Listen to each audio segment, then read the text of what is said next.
I would say the following. First of all, if you need medication of any kind, you better go out and buy all the medicines you can get, because in a few months they won't be available, because the petroleum industry has a big role to play in the production of pharmaceuticals. So that's my first piece of advice. Uh, and secondly, start thinking in terms of storing food and any other items that you think you may need, because as this war continues, and it's going to continue, the impact that I talked about earlier is going to be felt here. There is no evidence that anybody in Tehran is going to pop up on the phone, call President Trump and say, "Oh, we're so sorry, we surrender. We'll do whatever the Israelis want us to do," because that's really what it's all about. Now, we have other interests. We think we're harming China. I don't know what the Chinese will do, but I think the Chinese over the next few weeks, they're going to surprise everybody by what they may be willing to do. I don't know if the Chinese will fly some aircraft into the airspace over Iran and essentially tell us, "Look, we've had enough, stop," or we'll go to war. Maybe the Russians will do something similar. Who knows? There are any number of things that they could do to signal, that's it, we've had it. But in the meantime, I think you just need to prepare for the worst here. And once the stock market figures out, or the investors, the people in New York that run the financial system, who are largely part of the problem for us, they're going to say, "Oh my God," and you're going to watch the stock market tank, and you're going to watch the cost of a barrel of oil go up to 200 and potentially all the way to 3. And all of that is going to bring everything inside the United States to a screeching halt. Now, right now, President Trump is betting, based upon what he's hearing from General Kane and others, that with enough explosives, we can win this thing. And what's the win for us? The win is Iran cries uncle. We're surrendering. You can have what you want. We've taken all that we can. We'll do what the Israelis say. I just don't see that happening. All right, Shalom. First and foremost, I'd like to start off by giving all honors and glory and praises due to Yahweh Bashim Yahushai, Bashim Rakah Kadash. Double honors to the apostles, bishops, the elders of Great Millstone, the men that talk this truth. Peace and salutation, Brakathum, to all you sincere Akim out there that's laboring in this truth throughout the four corners of the earth. All right, and we've been warning through the spirit that these things was gonna happen, man. Beginning with our apostles, bishops, elders, and brothers on down in Great Millstone, and you still got Jake still thinking it's a game, still thinking that the time that we're in is not serious. They're just going about their daily life, their day to day, just doing what they do, But that's why the Lord says he's gonna come as a thief in the night when you least expect it. All right, this thing could happen overnight, where eventually what's going on, with the whole Iran, U.S. and Israel war, this could lead to an economic collapse, right? Things are getting bad to the point where now, they're expecting the crude oil to jump up to 200 to 300 a barrel. That could pretty much collapse an economy, a global economy, a great global collapse, which could eventually bring in the MOTB, very soon, which is the MOTB, according to Revelation, the 13th chapter, is the mark of the beast. All right. And this is where all things are leading to. All right. So let me get a scripture real quick. This is the book of Ecclesiastes, Salakia, chapter 12, verse 1. It says, "Remember now thy creator in the days of thy youth, while the evil days come not." So this is the time for you so-called blacks, Latinos, and Native Americans to remember thy creator, or thy power, which his name is Yahweh. His son's name is Yahweh Shai, who the world English calls so-called Jesus, right? This is the time for you to turn back, repent. All right, because during these times we're going to need, a deliverer to deliver us from the hell and the evil that's about to take place on this earth, man. All right, the Lord, he's going to be the one to protect us. Okay.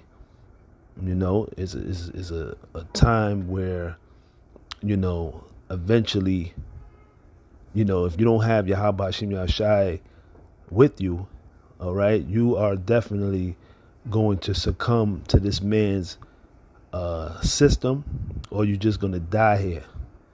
All right. It says, nor the years draw nigh when thou shalt say, I have no pleasure in them. Right. When you're up in age and, you know, the Lord don't need you then. All right. He needs you when you're young, when you in your prime. All right. Not when you're up in age, when you're about to go back to the spirit world. He wants you while you're in your youth. All right. You know, that's when he can use you. Okay. It says, verse 2, it says, while the sun or the light or the moon or the stars be not darkened, which is a metaphor for this truth, for the wisdom. All right. The wisdom, knowledge, and understanding before, you know, it's going to be a time where, you know, you're not going to be able to get this understanding, right? Because it's going to be a famine of the word very soon, especially when all hell break loose. All right. And they censor certain things from being online. All right. It's going to be a media blackout where you're not going to be able to get this truth from the men of the Lord. All right. So it says, nor the clouds return after the rain, in the day when the keepers of the house shall tremble. And this is what you're seeing right now, you know, as far as, you know, these economists, they're seeing certain things of course, the stock market going up and down. All right. So people are beginning to tremble. You're right. Is a time of uncertainty, a time of not knowing if they're going to have a job tomorrow, or, you know, if the grid goes out, right? Is a global blackout. You know, these things that plays on the minds of these people. All right. Okay. And we're going to see that very soon. Okay. And that's what Iran is basically trying to do. Okay. That's the strategy that they have to come against America. All right. To collapse the whole economy. Okay.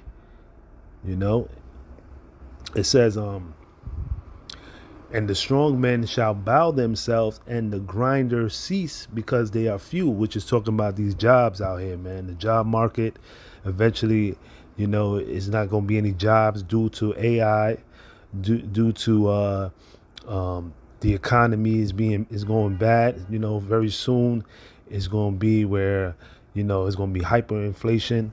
Okay. That's according to Revelation, the 6th chapter.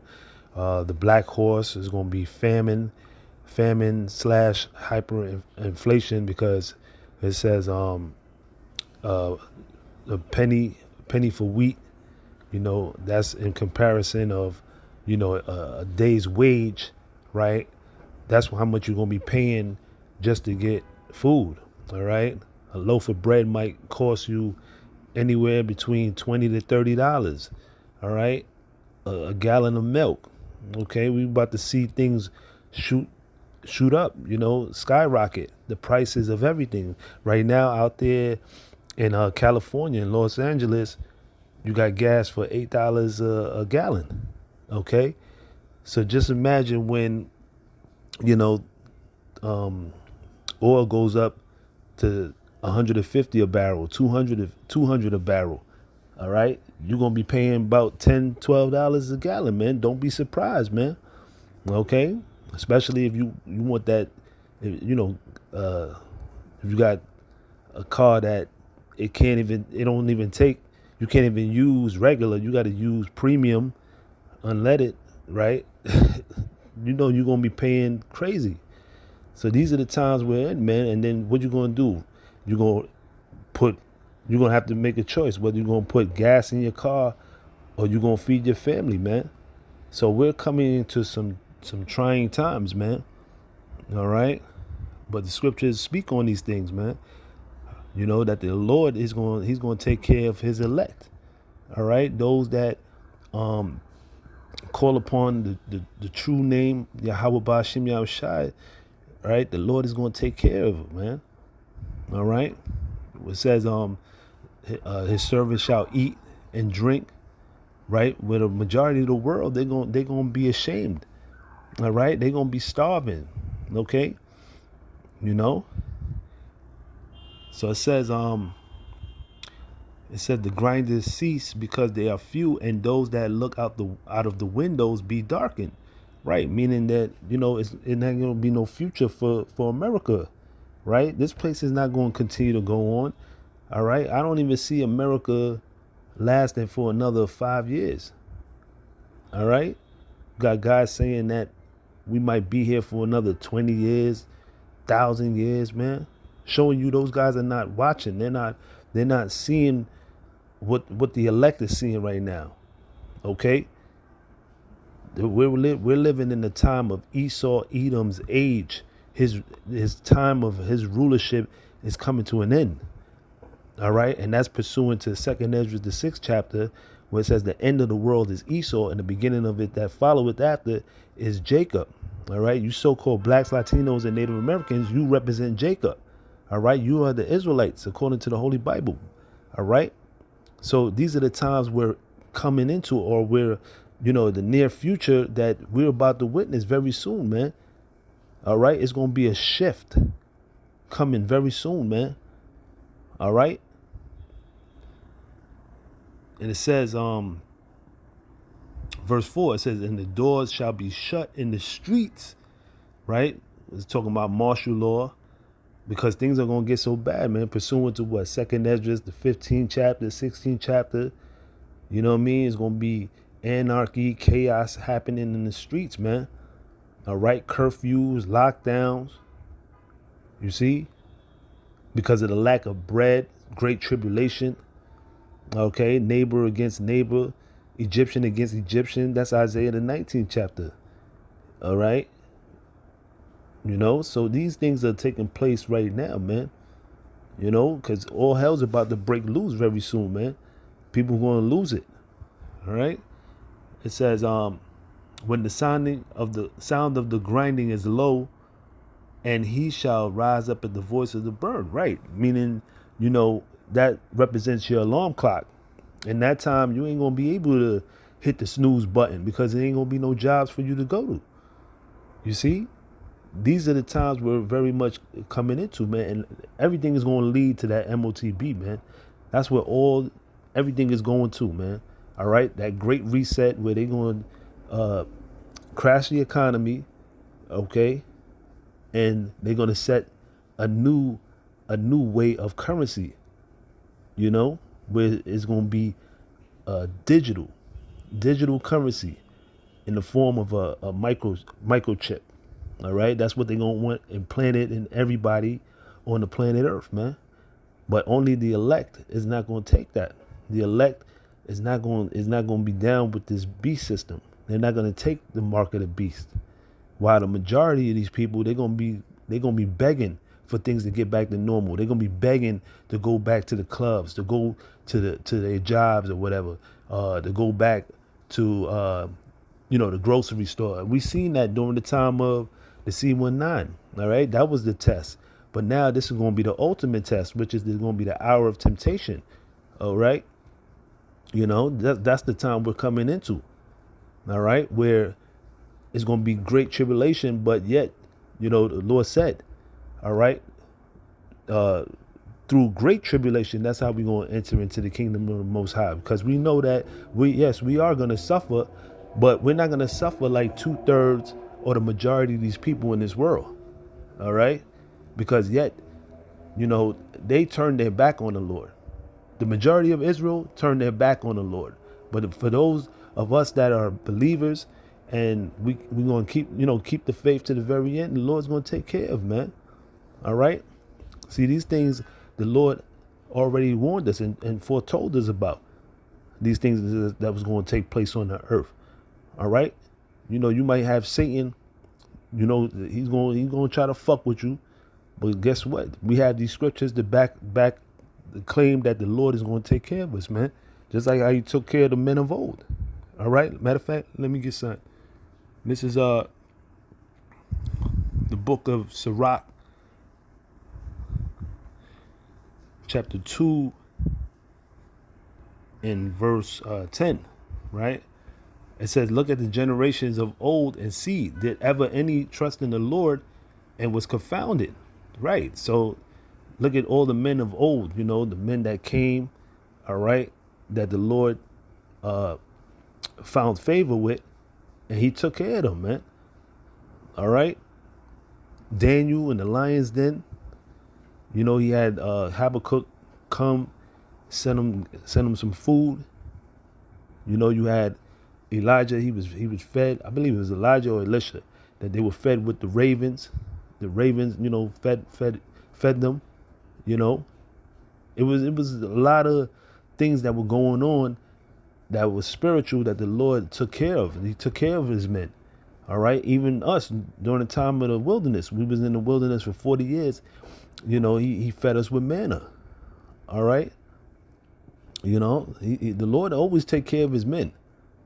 Even when things look bad, the Lord will always take care of his men. Just like it tells you in Matthew the 6th chapter, he feed the fowls of the air.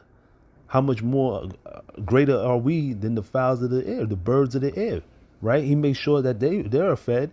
All right. You think he's not going to feed those that trust in him and call upon his holy name? All right. So it says, or did any abide in his fear and was forsaken? Or whom did he ever despise that called upon him, man? You see?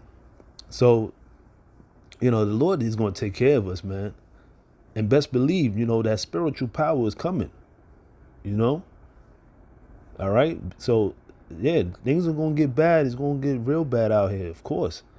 But we got to remain faithful. We got to understand that the Lord, he's putting us through this test, man. That's all it is. It's a test at the end of the day, and we just gotta remain faithful, man. Remain faithful to the very end. Endure, okay. And the Lord is he's going to make good on his promise. All right. So with that, I'm gonna end it there. All praises due to Yahweh Ba'Shem Yahushua. Till the next time I say Shalom.